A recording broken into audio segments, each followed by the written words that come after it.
It begins with a sound, a melody threading through cobblestone streets, bouncing off timbered houses, carrying on the morning wind.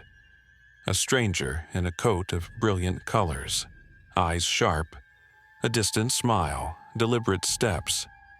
He calls himself a piper. He says he can rid the town of its rats for a price. The town agrees, he plays, and the rats obey.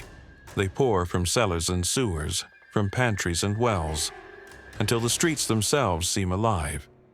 Then, led by his song, they follow him to the river Weser and drown. When he returns for payment, the townsfolk hesitate. Some say he asked too much, others say he tricked them. Whatever the reason, they refuse. So he plays again. This time, the melody is softer, sweeter, a lullaby laced with something impossible to resist. And one by one, the town's children rise from their beds, barefoot, eyes open, unseeing.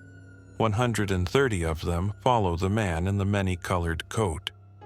He leads them out of Hamelin and into a mountain that closes behind them. They are never seen again. For most, that's where the story ends. A moral tale about broken promises and consequence. But for Hamelin, it was never just a story. In the town's old church, a stained glass window once showed a man in bright clothing leading children into a hillside. Beneath it, an inscription read, "In the year 1284, on the day of Saints John and Paul, 130 children born in Hamelin were seduced by a piper, clothed in many colors, and lost at the place of execution near the coffin." No mention of rats, no vengeance, just children, gone. Town records list harvests and festivals, and then one strange note. It is now 100 years after the children left. Not died, not disappeared, left. The earliest accounts mention no rats at all. That part came later, when the horror softened into a fable. So what really happened in 1284, when 130 children vanished from a single German town? One theory is painfully ordinary, and all the more haunting for it. In the 13th century, the East was desperate for settlers. Agents called Lokatoren, men in bright clothes, traveled town to town offering land and freedom. The piper may not have been magical at all. He was a recruiter. The children weren't toddlers. They were the next generation, the town's youth. Drawn by the promise of a better life, they followed him east. To their parents, the loss felt like death. To history, it became something else. A story of seduction and song, of a man who led the future away. But there's another theory, one born of faith. 70 years earlier, thousands of young people marched toward the Mediterranean. They believed their innocence could win back the Holy Land. It was called the Children's Crusade. Most never made it past the Alps. Some were sold into slavery. Others starved. What if Hamelin's children heard the same promise and followed the same impossible dream? Still others say the piper was never a man at all, but a metaphor for plague. Disease moved invisibly, stealing the young, sparing the few.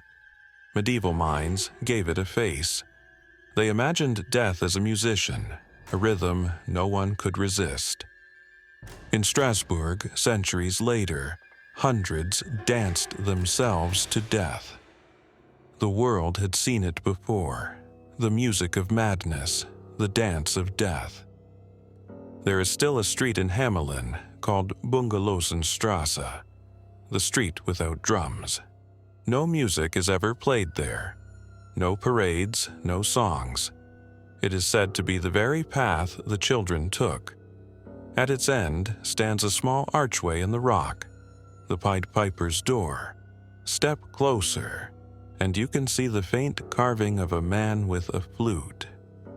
For centuries, parents warned their children never to linger near it after dark. The story's power isn't just in what happened, but in what was lost. A generation vanished. No bodies, no graves, only silence. And a song. In a town of barely 2,000 souls, to lose 130 was to lose a future. Nearly a fifth of an entire generation gone. Apprentices, sons, daughters, the ones meant to inherit the streets and the fields. Hamelin didn't just lose its children, it lost the shape of what it might have become. Over time, storytellers softened the horror. They added rats. They made it a bedtime warning. But the truth remained. A town that could not explain its tragedy built a myth to survive it. We give form to what terrifies us so we can tell it, repeat it, contain it. Every age hears the piper differently. In one, he is death. In another, greed. In another, the seduction of hope. But always, he is the thing we follow, when we should have stayed behind.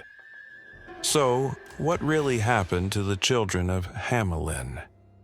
No one knows, but when the church bells ring, when the river glints and the sound of flutes drifts through the summer air, the story still lingers. Because Hamelin never stopped listening for the song that took its children. And maybe, deep down, neither have we. What happened in Hamelin didn't end there.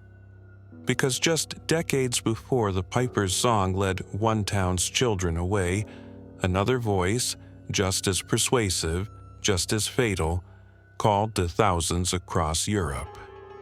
They weren't stolen, they marched, believing their innocence could do what armies could not. It was called the Children's Crusade, a sea of faith, a promise of miracles, and a journey that ended in disappearance. In the next episode of Lore&Ruin, we follow the children who vanish not into a mountain, but into history itself.